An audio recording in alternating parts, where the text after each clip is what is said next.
안녕하세요. 축구 타는 남자 야진입니다. 8년 만에 리그에서 다시 만난 수원과 대전 경기를 돌아보겠습니다. 이번 경기는 이민성 감독의 경기 운영 능력이 돋보였습니다. 경기 중 보여준 유연한 변화에 중점을 두고 돌아볼 텐데요. 특히 수원의 공격을 어떻게 묶어뒀는지부터 알아보겠습니다. 올 시즌 현재까지 대전의 특징이라고 하면 압박할 때와 내려설 때를 잘 구분하며 수비 블록을 형성합니다. 대전의 수비 구조를 보면 기본적으로는 5-2-3의 대형을 만듭니다. 전방 3톱과 2명의 미드필더가 블록을 형성해 수원의 미드필더를 고립시키는 강한 압박을 거는데요. 여기서 윙백까지 적극적으로 압박에 가담하면서 측면으로의 활로도 삭제시킵니다. 뒤에서도 얘기하겠지만 윙백들의 에너지 레벨은 현재 대전이 가장 중요하게 생각하는 포인트이기도 한데요. 이런 상황에서 수원은 무의미한 긴 패스만 남발할 수밖에 없었죠. 근본적으로는 후방에서부터 풀어나올 약속 체계가 없기 때문인데요. 티아고가 잠시 부상 치료 때문에 빠져있는 상황, 수원은 수적 이점을 살릴 수 있죠. 수원 선수들에게 전술적인 공격 의식이 얼마나 부족한지는 이 장면에서도 잘 나옵니다. 대전은 전방 한 명이 없는 채로 내려서서 수비합니다. 수원은 후방에서 천천히 볼을 돌리는데 이 와중에 가장 부지런한 움직임을 보여주는 건 김보경입니다.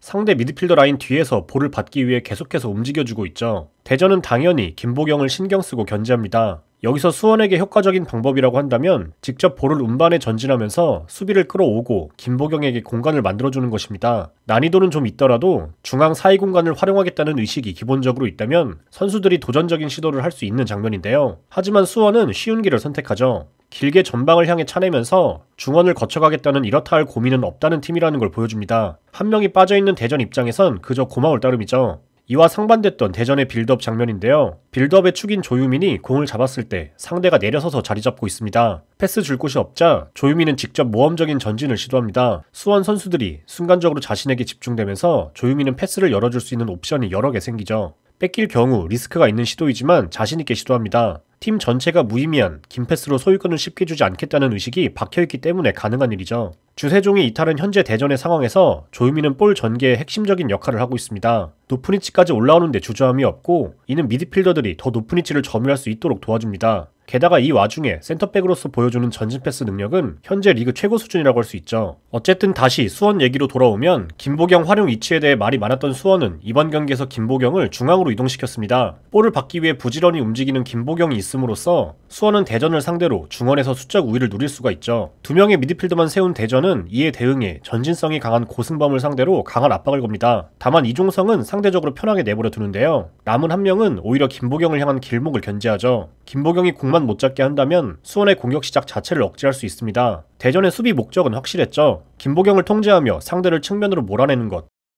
측면에선 윙백들과 미드필더들의 에너지 레벨을 활용해 상대를 봉쇄합니다. 하지만 기본적인 수적 열세를 어찌할 수는 없습니다. 김보경에게 공이 투입될 수밖에 없는데 이때는 대전의 올 시즌 히트 상품이라고 할 수 있는 안톤이 억제합니다. 안톤은 기본적으로는 좌측 스토퍼로 나섰지만 위치를 가리지 않고 공격적인 수비를 펼칩니다. 높은 위치에서부터 김보경을 막아서는 데 집중하는데요. 두 미드필더가 이종성과 고승범에게 붙더라도 그 뒤에 김보경은 안톤이 전담 마크하죠.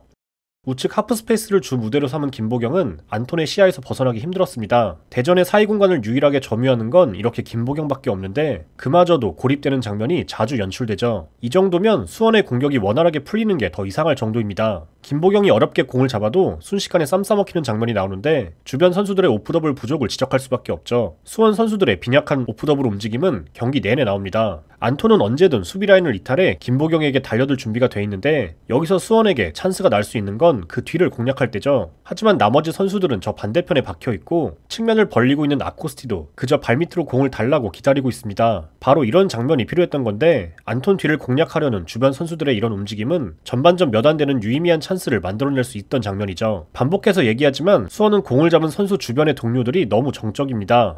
이는 약속된 움직임이 없어서일 가능성이 매우 높죠. 효과적으로 활용할 수 있는 공간을 버려두고 좁은 공간에 모여있는데요. 경기 내내 고립되고 대전의 협력 수비에 당하는 장면이 반복되는 건 절대 우연이 아닙니다. 그나마 이날의 유일한 골 장면마저도 아코스티가 3대1로 고립된 상황에서 개인 능력으로 만들어낸 득점이었죠. 이 와중에 대전은 이현식을 투입하면서 포메이션에 변화를 줍니다. 미드필더 숫자를 늘리면서 수비 시엔 5-3-2 대형을 만드는데요. 계속해서 김보경에게 공을 투입하려는 수원의 공격이 이제는 원천 봉쇄됩니다. 미드필드에서 수적 열세를 겪지 않고 안톤의 지원 없이도 효과적으로 수원의 코어 라인을 통제할 수 있게 됩니다. 물론 이런 대형의 압박에선 양쪽 윙백 모두에게 체력적인 부담이 생기게 되죠. 여기서 특정 대형에 구애받지 않는 유기적인 변화가 현재 이민성 감독이 보여주는 강점이라고 할 수 있습니다. 이미 한 차례 변화를 줬던 대전은 후반전 동점골 허용 이후 다시 한번 포메이션에 변화를 줍니다. 신상은과 김인균을 투입하면서 멀티플레이어 이현식을 우측 윙백으로 이동시키는데요. 다시 3-4-3 시스템으로 돌아가죠. 앞서 얘기했듯이 대전의 압박 시스템 자체가 윙백들에게 큰 과부하가 걸릴 수 있는 구조입니다. 높은 위치까지 나와 상대를 눌러줘야 하고 또 내려설 때는 측면 공격이 강한 수원을 따라 깊게 내려가야 하기 때문인데요. 그래서 윙백들의 에너지 레벨을 90분 내내 유지하려는 게 대전의 큰 과제일 수밖에 없습니다. 지난 시즌 뒷심 부족으로 승점을 잃는 경우가 많았던 대전인데 이 때문에 유기적인 경기 중 변화는 경기 전부터 이민성 감독의 계획된 큰 그림일 것으로 보이죠. 미드필더로 활용하던 이현식을 계획된 시간에 윙백으로 이동시킨 것뿐 아니라 그 다음 교체에서도 알 수 있습니다.